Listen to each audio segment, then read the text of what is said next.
306, 2-mile drive. My boyfriend's unresponsive. He has some poke wounds inside of himself, and he's late. I put him in the shower to revive him. He's not revivable. Please help me. Please. Tell me the address. Tell me the address. What do I do? I'm gonna help you. No, I need my boyfriend. What happened? On August 5th, 2018, a frantic call was made to the Kalispell Police Department by a man named Ryan Cody Lamb. He claimed to have found his partner Ryan Nixon dead and unresponsive at home. However, as the investigation unfolded, it became clear that Lamb's attempts to act innocent were not fooling anyone. During the early hours of that Sunday morning, the Kalispell Police Department took Lamb into custody after witnessing his distressed reaction on their body cameras. Despite his emotional display over the loss of his partner, Lamb was placed in handcuffs. It seemed strange, given his evident grief. I need to come with me. Gene. What are you doing? Gene. Yes. What are you doing? I'm trying to pull up my pants because they're falling down, and I'm like, I need my man. Okay, come here. Yes. Walk with me. The officers aimed to remove the grief-stricken Lamb from the scene, captured in sensitive footage. Lamb's cries for his partner, using the nickname Bubba, revealed his deep sorrow. The officers provided him with a trash can and water for his physical distress. Their intention was to facilitate further investigation. His partner's tragic death led him into a sea of emotions, but the Kalispell police surprisingly arrested him despite his distress. As the investigation unfolded, his prolonged detention raised questions. Why did they keep holding the grieving partner in such a fragile state? Valid question though. During his intense interrogation, a revelation emerged amidst his emotional nonsense. He claimed his partner was killed by an ex-boyfriend named David De La Rosa, contradicting his earlier statements. His intoxication added another layer of complexity, making communication like untangling a ball of yarn in the dark. His admission of having a few drinks and some weed didn't help the situation. Enter Detective Jim Wardensky, hoping for a calmer conversation. Detective Wardensky tried to squeeze more information about De La Rosa from Lamb, but his tipsy state made it challenging. The detective switched with the original officer, who noticed traces of the partner's blood on Lamb's clothes. To support Lamb's account, they proposed a DNA test to check for a mixture of David's and Nixon's blood. To strengthen their case, the officer convinced Lamb to take a blood alcohol concentration test. Surprise, surprise.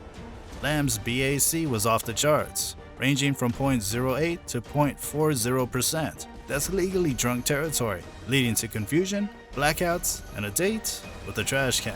Lamb's claim of having just one beer unraveled like a poorly knitted sweater. Blood on you? Yeah. From trying to... Yeah, it was, I tried to revive him. Okay. Because he was fucking spitting blood out of his mouth, and so he said he was fine, and I ran to Michael's to go use the phone. With the alcohol test completed, the officer proceeds to conduct a DNA test. Lamb, still visibly confused, manages to cooperate with the process.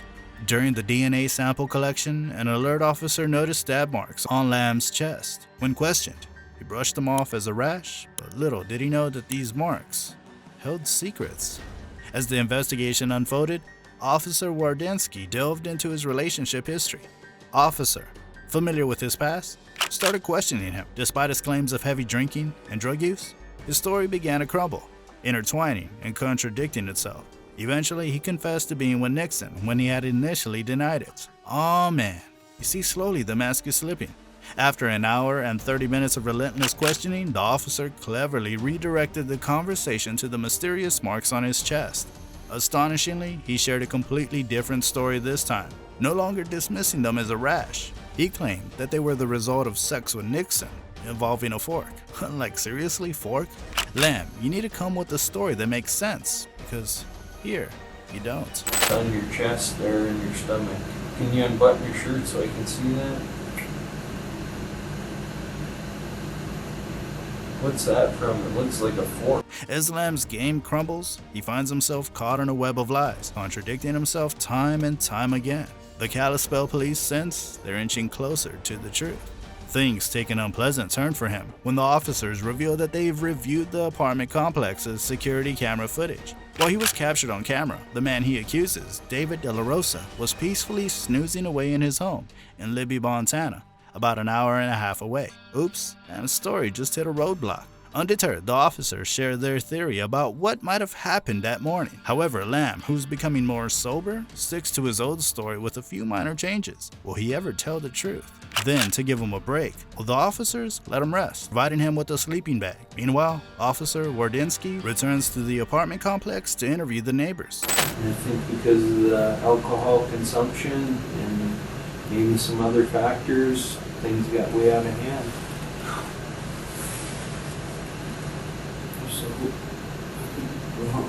It's clear that Wardinsky doubts his tale of grief. He knows that there's more to the case. But without solid evidence, Lamb remains innocent until proven guilty.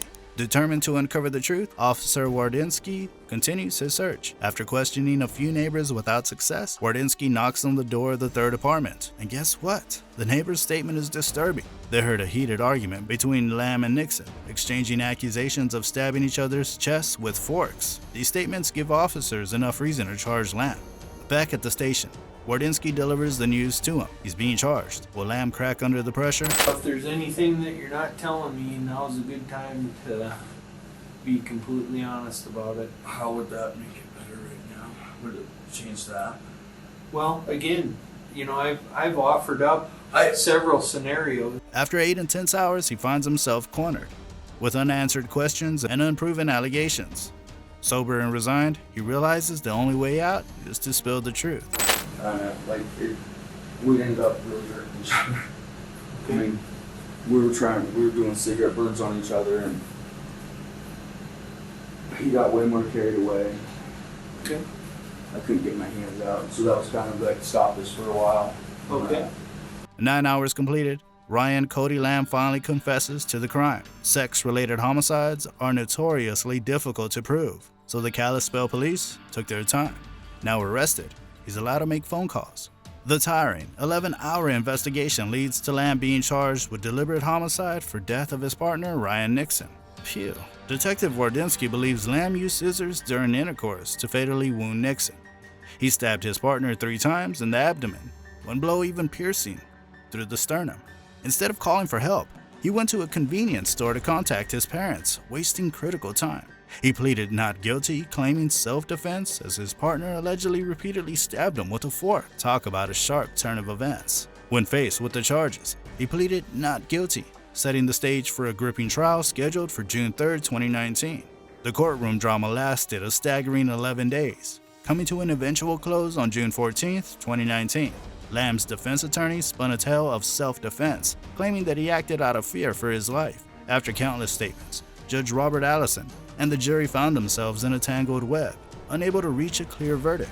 As we mentioned earlier, sex-related homicides are like trying to solve a puzzle with missing pieces. To complicate matters further, the defense painted a contrasting picture, portraying Nixon as the abusive partner. They even had evidence in the form of poke marks on Lamb's chest and a neighbor's witness statement claiming they heard the words, "You stabbed me in the chest." To add more spice to the mix, some jurors thought Lamb should face charges of negligent homicide instead of deliberate homicide. The deliberations went on, and Detective Wardinsky rang in saying, "I trust the judgment and wisdom of Judge Allison, but let's not forget about the Nixon family. They deserve some peace, don't they?" After a tough 13-hour debate, the jurors couldn't come to a unanimous decision. At first, it was 8-4 in favor of not guilty, but then it swung to 11-1, leaving everyone in suspense. Judge Allison had no choice but to declare a mistrial. Fast forward through motions and appeals, and Lamb decides to play a wild card. He enters a plea of guilty by way of an offered plea to the negligent homicide charges. It's like saying I'm innocent, but you probably have enough evidence to convince a judge or jury otherwise. Sneaky, huh? This way, Lamb avoids the harsher deliberate homicide charge, which would have landed him in prison for 10 to 100 years. Talk about a legal tightrope act. The district court accepted Lamb's plea, and a sentencing hearing took place on February 12, 2020. The court, in all its wisdom, sentenced Lamb to a cozy 10 years in prison. He's currently serving his sentence in Montana State Prison, contemplating the twists and turns of his fateful encounter with Nixon. It's crazy to think that someone could act innocent even after committing a heinous crime. It's not as crazy as the suspect who tried to manipulate the detective. Click that video right here.